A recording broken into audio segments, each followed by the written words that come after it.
I think definitely there are a couple of changes out there on a global level.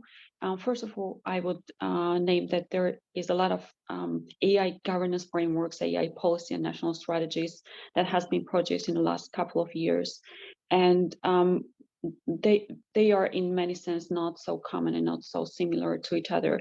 So in this sense, we have to really find a common ground on international level, global scale, in order to make the technologies more beneficial for the global society.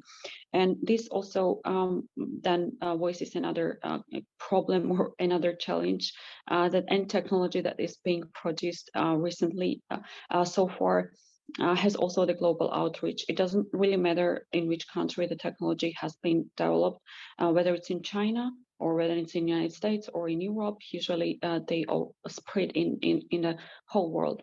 So this poses a challenge. If the technology, for example, is built in China with Chinese understanding of society and so on, then it drives to United States as well, and that's another challenge.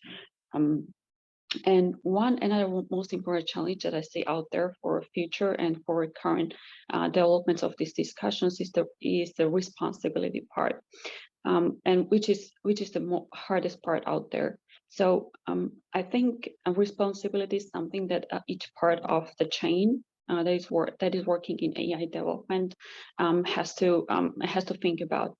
So companies, private sector has to take their own responsibility. Policymakers has to take their own responsibility when working on these topics, and also users, the consumers, customers of the technologies has to take their responsibility in the sense that they have to have better understanding what they're really using and how their data is used and how the decision making is happening on algorithmic level.